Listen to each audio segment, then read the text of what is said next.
part 2. It's Wednesday. It's been a long time since we did a part 2 segment. I like it though. It's rolling pretty good.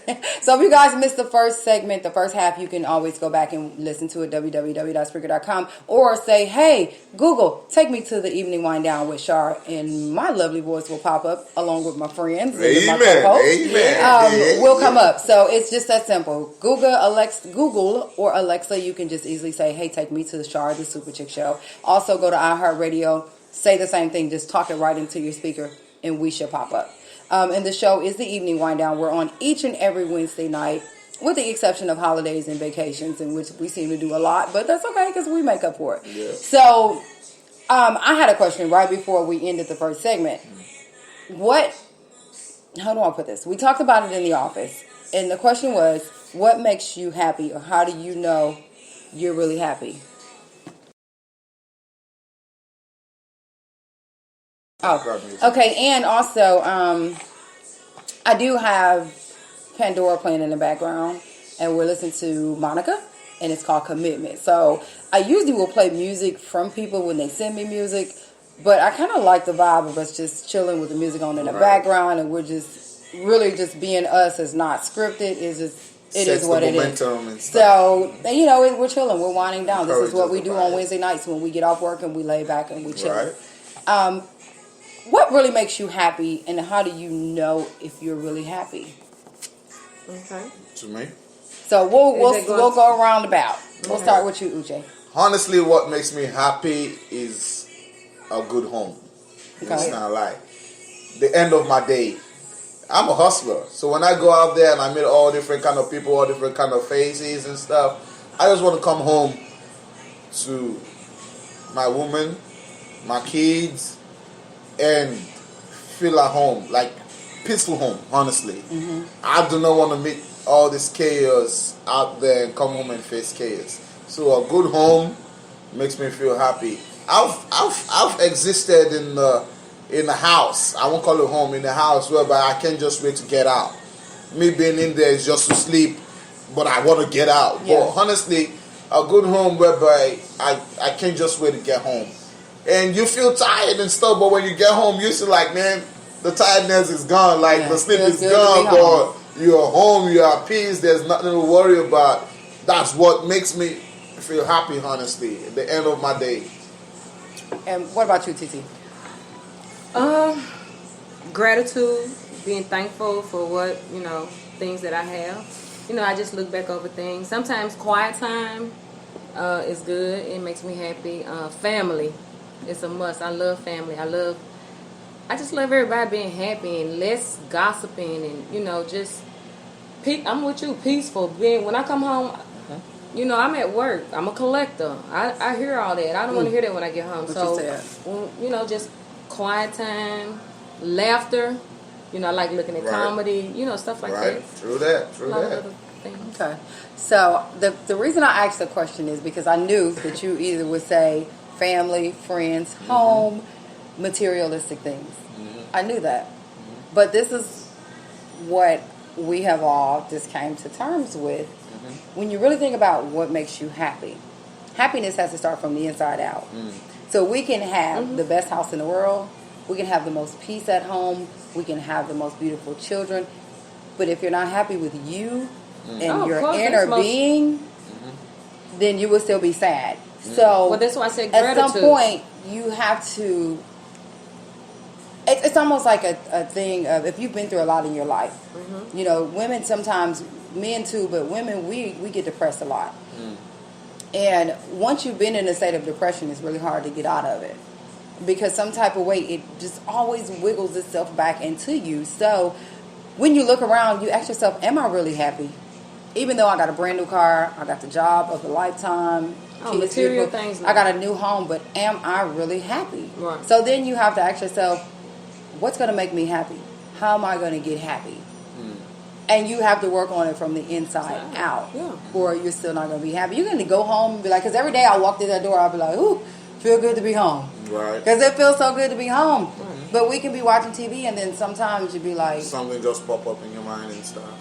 Ugh, like I feel weird today, or something's just not right. Like, how can we really make ourselves happy to the point of you're not really just the material stuff is just a bonus, a plus, right? Yeah, but you're already happy. You gotta love yourself. I've taught myself something, and this is me slapping myself out of depression and slapping myself from pushing myself too hard to the point whereby I don't observe the smiles in my environment. You understand? Sometimes depression is what we create for ourselves. The standards you portray. You know, you can be something else and portray yourself something else. I've been broke and happy, and I've got money and sad because all that money I need, I knew I need to make them back because they're living out the door. And I've been broke and like I have nothing to worry about. Understand? Like making yourself happy is creating realistic day-to-day expectation for yourself. It don't mean giving up on your dream. It don't mean doing less. But honestly, if you come back home and light is paid, bills are paid, like your phone bill is paid, there's light, there's water, your kids are happy, they're running all over the place, and your partner can put on a smile and stuff, I think you should pat yourself on the back and like, hey, let's enjoy this moment. Yeah. And I appreciate it. And that's why I said a good home for me, a peaceful home. But sometimes we create unrealistic goals as to, I need to be able to afford this vacation. I need to be able to get this money for this person. I need to pay this person. I need to pay. Honestly, find a way to get those out of your life. Things like this should be appreciations to yourself. Should add to yourself, not make yourself. Not make you, but add to you. You understand? Like, especially if you're fully engaged and involved in social media. You signed up for a life of depression. Yo, yes. Like scrolling down that if thing, you cannot miss a notification, if you cannot miss a chat, you sign yourself up for you depressed. depression. Right, because everything on there depressing. You scroll and then you find yourself being on there scrolling for an hour. Yeah. You could have been You got up and always did on- something. yeah. Honestly, you have to get to a point whereby you see somebody else's notification or you see somebody else's timeline and be like, depressing. oh, that's okay. I mean, it's not like she got it better than you or you got it better than her. Like, oh, well, that's her story. Okay, next. Just be okay with some things that really don't affect you personally. But if you hold yourself up to a high standard, good luck. So I taught myself to like back out of those things and like where I'm at, if I can make my kid happy and smile and run all over the place, the light is there, they can turn on TV or choose to play and stuff. Honestly, that's just what makes me happy, and I don't know worry about all the things. Yeah, I want to get bigger in the future, but if I can afford it right now, that's my happy place. Yeah. Yeah. I mean, but it's still hard to, if you're a person that has dealt with depression or been in a slump, it's just hard. It's like, to me, you have to train your mindset. It's like, you have to tell yourself, hey, today's going to be a good day. I'm going to be happy. I'm going to be this. You got to let go of that. You can't do this. You can't do that. I think what I have, I realized, I said, you know what? Because my life, I've been sick a lot. I've been through a lot. But then I also feel like, God knows what you can bear and what you can't. And a lot of times if you let yourself go and say, hey, I'm designed to help or do this or do that. And I've done that. Now it's time for me to get out of the way, live my life the best I can, and not gripe about the past and not get stuck in what could have, what should have. And don't like you said, don't overexert yourself with things that you can't afford. Like, right. Or the biggest insult you to can me, afford, but the biggest can you insult really to me was afford it? when At that time, when you I got to look at the long run. when I purchased my home, I've had somebody say, "Oh, I thought you was gonna do this or do that," and da. I know my budget. I know what I can afford. Right. I know what's gonna suit me because at the end of the day, I need to be comfortable. You don't jump out of the frying pan into another frying pan, and then if something happens, you're stuck just because you can. So it's all Keeping about up with the Jones. Yeah, whatever you want to call it. You have to set yourself up to be comfortable with things that you know that's going to suit you. Right. And I think all that does play a part in your happiness and your, but like I said, a lot of times we overthink stuff. A lot of times, but human nature. That's just what we do. It's easier said than done. Peer pressure too. But the point Peer is, pressure. how do you channel that to be like, you know what? I ain't studying that today. Because you see some of the most happiest people in the world. Yeah. And your thought is, how in the hell they so happy? Yeah, doing this now. You know, right? And I've heard Christians say, well, because I know that I accept God and God is the only thing that's important. You know, and that's why I'm so happy because I know what I'm supposed to be doing. But to us, you're kind of like, hey, I've seen depressed. I accept God. I've seen depressed pastors. I've seen depressed pastors because it's a matter of, honestly, it's a matter of the goals you set for yourself. Yeah. You understand? Don't set them too high. My Jesus, I've seen churches that are happy, but ain't got nothing in the world drum set. 5 people in there. Yes, like they're happy, like the way they praise, the way they know each other's name, everybody's name. But I've seen the mega church that the pastor barely know his deacon's names. But he's as depressed because there's a whole lot of chaos, a whole lot of commotion, a whole lot of things he needs to attend to on there and stuff, and people underperforming and stuff. But honestly, set a realistic goal. And that's why God gave us a very important tool, which is matter of choice. You choose to let what's disturbing you disturb you.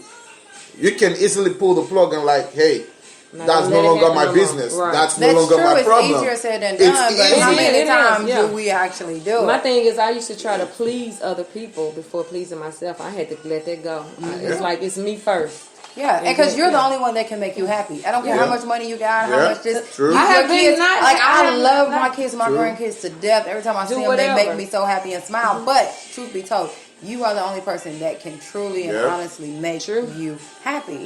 So that was, a little question I just wanted to throw in there and talk about. That's a nice question off the table. Because I don't think we actually ever think about it. We just like, oh, if I get a paycheck, well, we happy because we get our paychecks, or we happy because we got a certain amount of money in the bank, or we happy. That shouldn't make you happy, because that stuff can be all going in a blink of just an like eye. that, just like your that. whole life can change in the flash. That song said, "Money can't buy me love." Yeah. And then if you're with nothing, then what? Where you have? Right. You Once just it's got gone, then yourself. what? All your friends gone. You know what I'm saying? Your material. There's gone. somewhere I expect myself to be by the middle of next year and at the end of the next year. If I don't achieve that, I still have to appreciate the smiles I have accumulated down the road. Not the sad moment. One sad moment shouldn't ruin 500 smiles or 500 happiness. Honestly, that's realistic. Understand? I mean, I expect to be like, I want to get to a point where I need to be in 5 different countries in a given year. But I can barely make it out to the next state. You barely make it to Laverne. No? Right now, let me be okay with just clocking in and clocking out. I'm fine with that right now. So honestly, those of you listening to us out there, you honestly got to set realistic goals to yourself. Happiness is from you. Like Char said, happiness is from you. What goals you set for yourself, not your kid, not your spouse, not anybody else. Happiness is from you, and that is sin of mine. Yeah. So because people can make you happy. They can buy you stuff and love you, treat you nice as you want to be, and you find some people that still commit suicide. They have everything in the world. They're not happy. They trying to do everything to please somebody else. Listen, it gets, honestly, I tell people this all the time. It is better to have one person that appreciates you for what you are, who you are, and the truth in you, versus 20 other people that expect so much from you because of the lies you tell them. Cut them off. Cut them off. If they are not worthy to know the real you, they honestly shouldn't be around you. And that's a sin mind, honestly. That's a sin mind. Right. If you got that, that Dodge Charger, if you got that expensive car that you keep falling back on the bills and stuff. Your neck to pay. Sell it and get a little Toyota, and maybe your spouse or your child or someone there is going to appreciate you, and you're going to afford some more smile. No, you got some people, they don't you said it still don't matter. It still don't matter. Realistic goals, honestly. I mean, because like us, I mean, everybody knows we're bill collectors, we're debt collectors. The important goal in 2020, I just want to throw this out there, is to fix your credits. Don't over expand yourself for things you can't afford. Don't put too much on your plate, because what you need to do is start paying down your debt. Get you a The couple Bible of said cards. be Oh, debt less. free. Yeah, You're supposed to you be debt know, free. get you. Oh, What less. what you want to do is get you a couple of cards, take those cards, and don't max them out. Make sure you pay the monthly bill.